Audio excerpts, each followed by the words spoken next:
To land. Made a perfect landing. I wonder who the pilot is. A girl is getting out. She's holding a ray pistol. That's Prince's order. Well, Princess, this is a surprise. I followed you to give you your last chance, Flash Gordon. What do you mean? Keep out of this, J. Loudon. He knows what I mean. I suppose you still want to marry me. Yes. Marrying me and the Empire is yours. And your friends go free. And if I refuse? The Hawkmen, with my aid, will kill all of you. You shall never marry this Esther Dale Arden. My dear Princess, if I must make a choice, I choose Dale and death. That, darling. Good for you, Flash. You have signed our death warrant. But I don't care as long as we are together. I'm glad, Dale. That's just how I feel, too. Very well. You have made your choice. I go to the Hawkmen.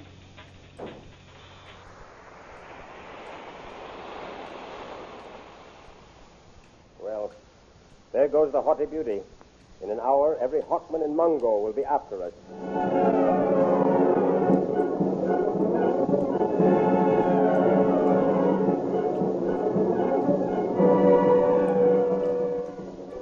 Prince Baron's prophecy comes true. He, Flash, and Dale are captured by the Hawkmen and dragged before the throne of their king, mighty Vultan. There the prisoners find Aura leaning on the arm of the great throne, while King Vultan explains to her, The Lord of Mungo allow you to judge the fate of one of these prisoners. The others belong to me. I will take you while I have you.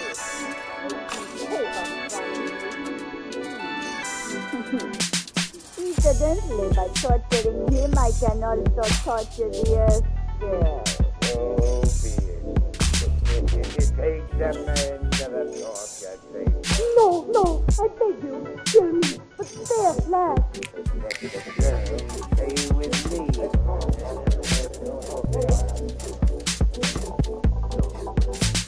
You're in love with his youth, eh? In love with him?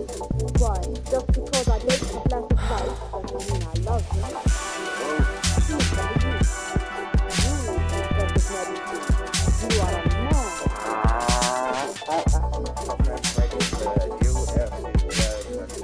I took it with the face value. Unusual appreciation of me. Thank you, I so surely how your friends and failed to stand the witness of the talk. I don't care much for talking to them, but I guess you can't touch you. Emperor and daughter. I give orders in this day, but now Yes, you can imagine. I shall make you my wife as soon as the high priest can be stopped.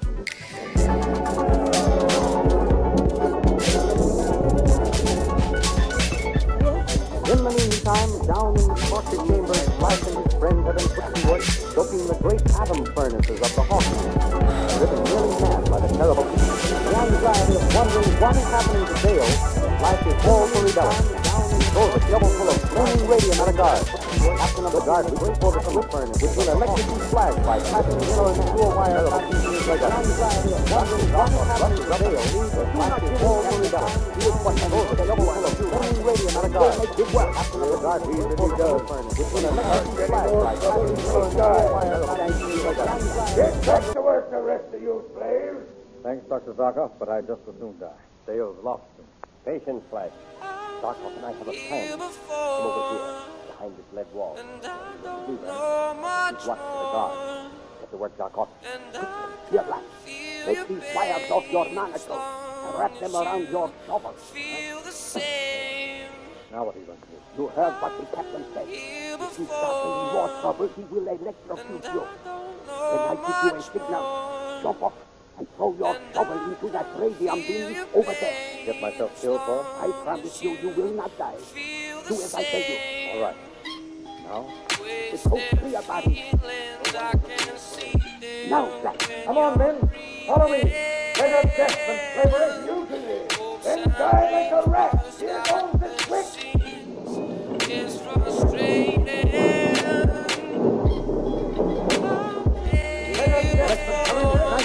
more. I'm going to find Dale.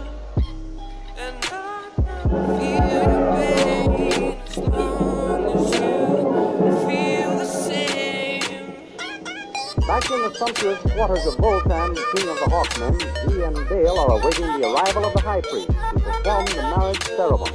Well, my pretty little bird, soon you'll be the bride of Voltan the Mighty. Soon you'll be a little kid while we're waiting for the high priest, eh? Come here.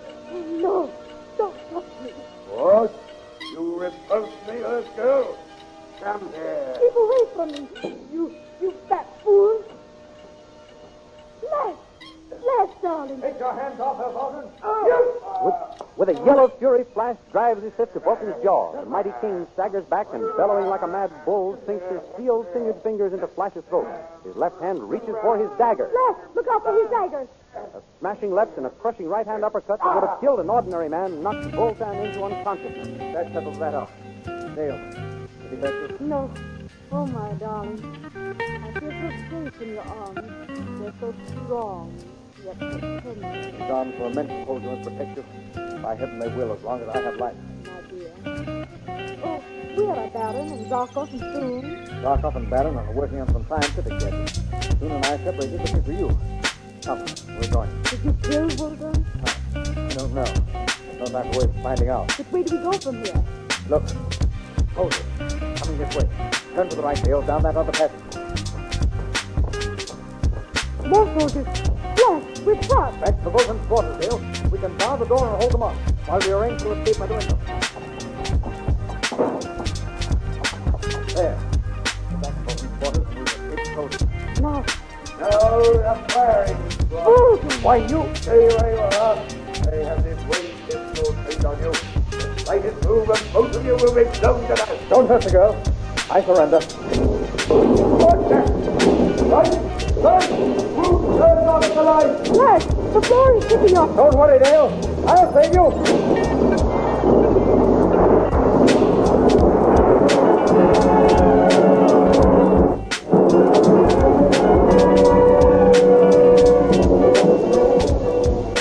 What is happening to the city of Hawkmen, perched so perilously 5,000 feet above the ground on the planet Mongol?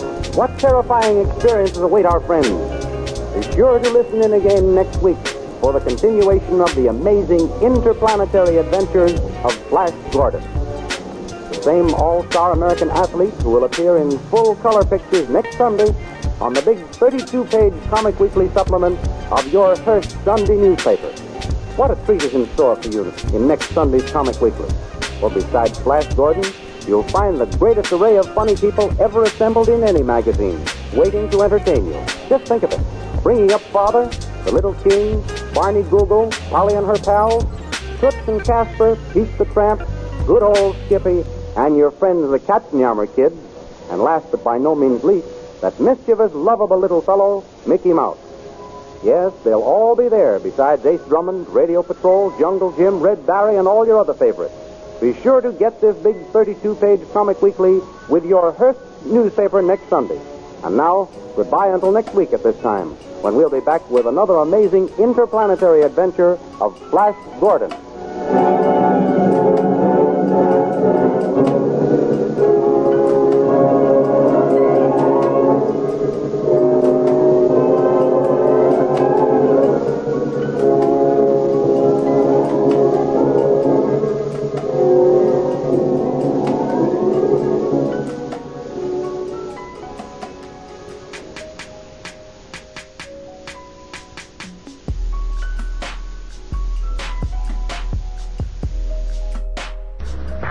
Presenting the transcription feature, Superman! Up in the sky! Look! It's a bird! It's a plane! It's Superman!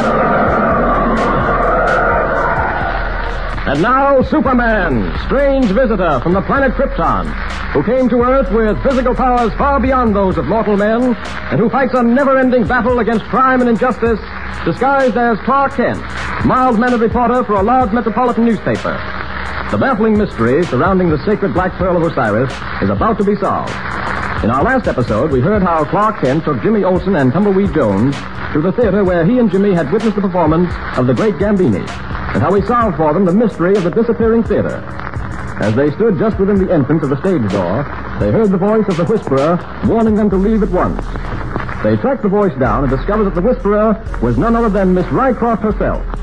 Miss Rycroft, wishing to help them, yet at the same time wanting to hide her identity, had assumed this disguise. Leaving the theater, they discovered that the stage door was locked and bolted.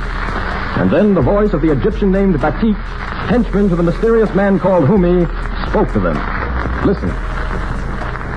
My master, Humi, and if I may say so, death, await you all. Hey, listen. Yeah, what do you mean? Come, and no tricks, please. I have gun, and I know how to shoot it. Suffering coyotes. It sure takes Superman himself to get us out of this. That's what I was thinking. Through this door, please. Steps lead down to cellar beneath the stage. Mr. Kent, Yes, Miss Rycroft? the night the great Gambini, or whoever he was, caused me to disappear, I was taken down into a cellar, bound and gagged. This seems to be the same place. Oh, sure is a big fella. Jumping coyotes. Look at all those Orientals. Yeah. And that fella sitting at the table. That fella dressed up in them funny kind of robes and things. That's my old friend Humi. Hiya, Humi. Wish I could offer you some fudge, but I ain't got none. Darned if I don't wish I had a piece, too. Silence your tongue, fool, or you shall lose it. Why, you ornery, hog-tied, slab-sodomy. Sort of. All right. I ain't saying nothing. Humi, I believe that's your name. Yes? What's the meaning of all this? How do you and all these men of yours happen to be in this theater? What on earth is One question at a time, my friend, Effendi Kent. I am here, and these my men are with me because we knew that sooner or later you would come. Oh, you did? Yes. As to the meaning of all this, it has only one meaning. For 2 years, I, Humi, have followed the sacred black pearl of Osiris across the world. The sacred pearl must be returned from whence it was stolen, the tomb of the god Osiris. One of you has that pearl. I know which of you it is. Well, which one is it? Yeah, I'd sort of like to know that myself before I die. You know you are to die? Yes, all of you must die, for all of you have had a hand in this evil business. I wouldn't exactly say that. I don't see that... I am no longer interested in your opinion, Effendi Kent. You will please to remain quiet. There is one still missing from our little gathering, one who is vitally interested in whatever has happened.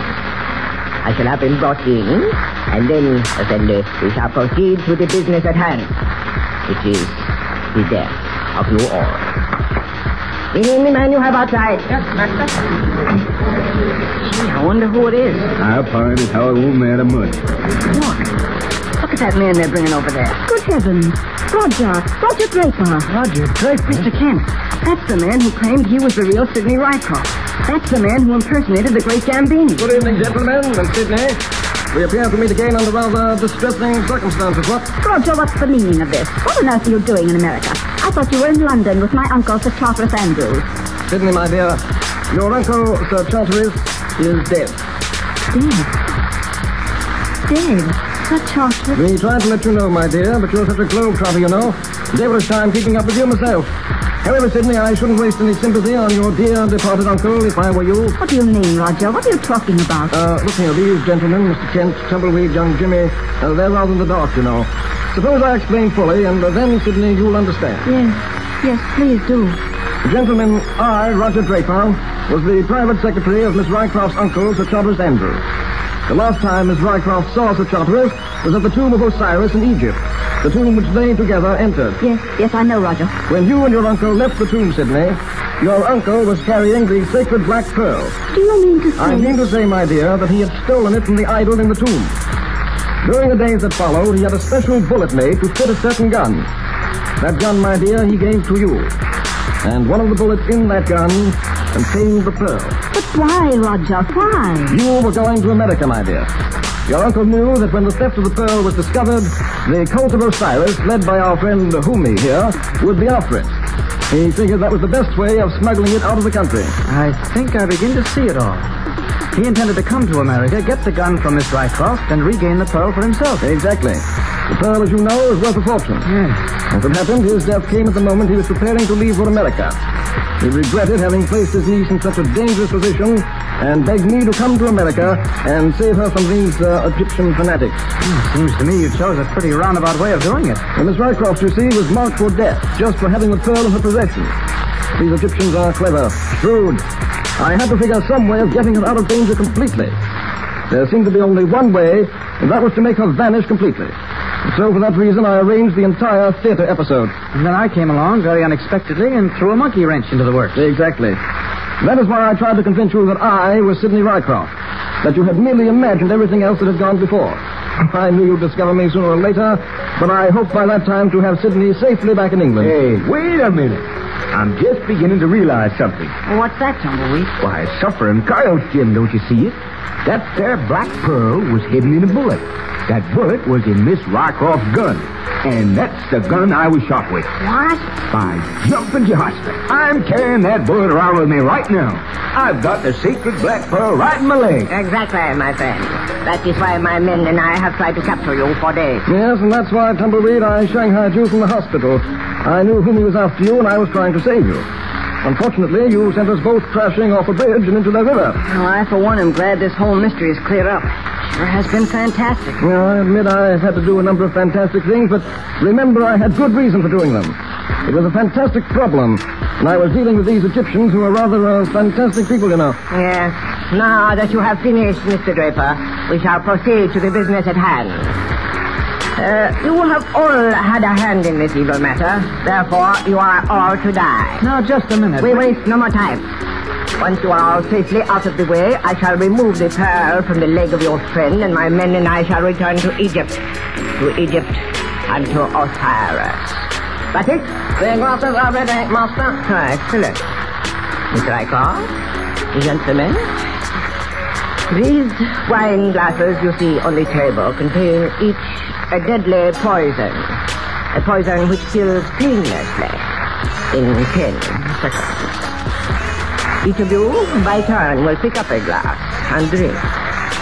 There are 5 of you, and my mission shall be accomplished in less than 5 minutes. Which of you will drink first? Well, since there's no help for it, I may as well be the first. If you don't mind, Mr. Draper, I'd rather not stand around watching this thing. I'll drink the first glass. Mr. Kent. Jim, we've got to take this thing like men. The less said, the better. You realize that, don't you? Suppose so. We already know and feel anything we might say, so why try to put it into words? I suppose you just look away while I drink this down. Yes. Turn your head, laughing squirt. That's the door. Drink, Mr. Kent. Yes.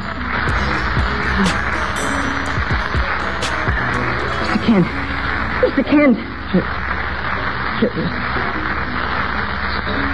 So long, kid. Mr. Kent. He is dead. You see? Quite painless. Very quick. You pick him up and carry him outside. Yes, Master. Now, who will be next? I reckon it's how I'll be next. Give me that dark glass. There you are. Gosh, Tumbleweed. Now, Jim, just remember what Mr. Kent said. The less we say, the better. You're right about that. Drop that glass. Suffering coyotes! It's that Superman fella again. Superman, it is. We'll see about that. You men, quickly. The fight you want, I'm out for it. Here's one for you. All right, come on, all of you.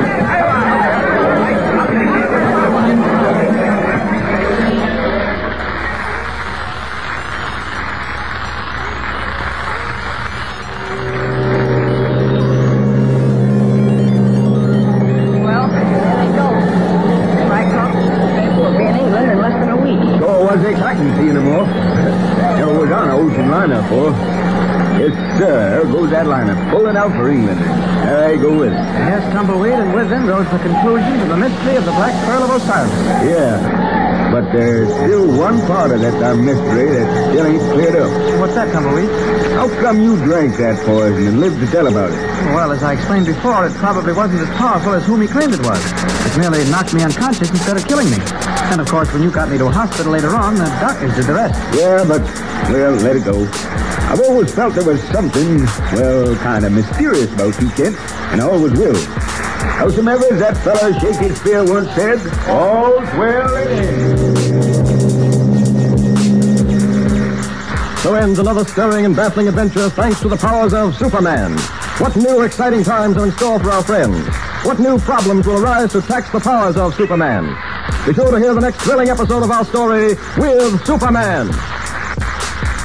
And remember, tune in the next thrilling installment of the transcription feature, Superman. Up in the sky, look! It's a plane! It's a plane! It's Superman!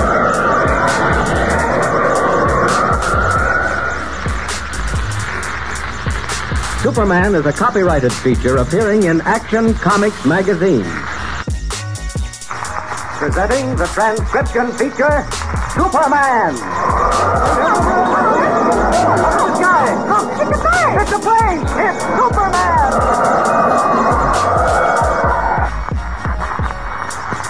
And now Superman, strange visitor from another world who has come to Earth with physical powers far beyond those of mortal men. Superman, who fights a never-ending battle for truth and justice disguised as mild-mannered Clark Kent, star reporter for the Daily Planet newspaper. As you remember, Kent and young Jimmy Olsen, Daily Planet copy boy, found a small turtle swimming in the shallow water of Manaus Harbor. Scratched on its shell was a message reading, Dead Man's Island, help. Kent discovered that Dead Man's Island was a small body of land 20 miles out in the Caribbean Sea. Unable to hire a boat, because the natives of Manaus thought the island was cursed, Kent bought an old one for $50, and he and Jimmy set out to answer the strange request for help. But as they neared the island, their boat went out of control and was wrecked on the rocks. Kent, as Superman, rescued Jimmy. And we find them both now crouched in the heavy underbrush on the island, waiting to see who or what is responsible for the weird, unearthly cries that suddenly knifed out of the darkening woods. Listen. I don't hear it anymore, Mr. Kent. Not so loud, Jimmy. Voices carry in the woods. What do you think it was? Probably an animal of some kind. It didn't sound like an animal. It certainly wasn't a human voice. Jimmy, you're shivering. You frightened? No. I'm not frightened. I was just thinking that maybe those fishermen back in Manaus were right. Maybe this island has got a curse on it. I've heard about places like that, Mr. Kent. I think I have. Oh, that's nonsense, Jimmy. You mustn't believe things like that. I know, but it isn't called Dead Man's Island for nothing. Oh, that's just a name. Wait. I think I hear someone coming. There it is again. Quiet, Jimmy. It's coming closer. Don't move a muscle. Look, Mr. Kent. Shh, quiet. Look, the woman with an eagle sitting on her shoulder. That's not an eagle. It's a falcon, a trained hawk. Be quiet. You see, she's going down the path to the beach. What's she gonna do? Oh, heaven only knows. Just keep your eyes on her. There, look. She stopped at the water's edge. Now look. The hawk flew off her shoulder. Can't you see? It's taken over the water. Now look. Something queer about all this, Jimmy. Something mighty queer. The hawk's flying down. Now he's on her shoulder again. She's coming back up the path. You're right. Back toward us again. I think we'd better introduce ourselves to her, Jimmy. Maybe she can explain a few things about Dead Man's Island. Here she comes. Let me do the talking. Good evening. Oh, Falco, quiet. Quiet, you fool. Your falcon seems upset. Yeah, I don't like his looks either. He does not like strangers. Quiet, Falco. You come from the small boat that went on the rock? Yes, we had a narrow escape. Nothing left of that boat now but splinters. You must be tired and wet, you wonder boy. Come with me. I will give you dry clothes. Come. Well, this is very kind of you. You live on this island alone? No. My brother is here. He is not well. But come. Soon it will be dark. Tell me, Are you and your brother the only people on the island? Yes. Must be lonely for you. Oh, by the way, I'm Clark Kent. My little friend here is Jimmy Olsen. How do you do? Well, my name is Ilana. You came from the island? Yeah, I found a turtle. Jimmy wanted to do some turtle fishing, so we hired a boat. We sighted the island and thought we'd land and look around. Before we realized what was happening to us, we were on the rocks. They are very dangerous, those rocks. Many boats have struck them. Jimmy wanted to do some turtle fishing, so we hired a boat. Yes, it is. That's your house up ahead? Big, strong castle? Yeah, fishing is well hidden from the beach. The trees grow high here on the island. Excuse me, but could I ask a question? Why not? Your hawk. What was he looking for when he flew out over the water? You ask strange questions for a little boy. He was looking for nothing. That is how I give him exercise. Hawks don't usually fly over water, unless they're fish hawks. Maybe this one does, Jimmy. You will be careful of the steps. Some of them are cracked. Oh. I must say it's very kind of you to take care of us this way. It is nothing. Now here. Come in. Thank you. Hey, this is a castle. Just like you see in moving pictures. Boy, this looks even bigger from the inside than it does from the outside. I am sorry we have no service. I will show you to our room upstairs. This way, please. You say you and your brother live in this huge place all alone? Yes. Do you think perhaps we are mad? Well, no, but it's an enormous house, and it's rather unusual for only two people to be occupying it. Perhaps you are right. This is your room. Oh. I will prepare some food and bring you dry clothes. Oh, thanks. Thanks a lot. Mr. Kent, there's something funny about this place. Get inside and close the door. Right. What do you think it is? I don't know, Jimmy. But whatever it is, we're right in the middle of it. You're liable to be sorry you ever found that turtle with a plea for help scratched on his back. Yeah, I guess so. But, gee, Mr. Kent, do you think maybe they are crazy? That woman and her brother? No. No, there's more to it than that. What puzzles me is this enormous stone house set down in the middle of a deserted island. Yeah. It doesn't make sense. And a trained hawk. She got mad when I asked her what the hawk was looking for. Yes, she did. Well, there's only one thing we can do right now. Sit tight and await development. We may as well be as comfortable as we can while... Wait. Someone's coming. I'll open it. Oh, hello. Here are some dry clothes. I will bring the food when it is ready. Oh, thank you. Thank you, Yvette. Now, did you hear what she said, Jimmy? What? She's going to bring the food up to us. That means she doesn't want us to leave the room. Why not? I don't know. There's evidently something in this place we're not supposed to see. Here, get into these clothes. I'm all dry except for my shoes. Yeah, so am I. Well, we won't bother changing.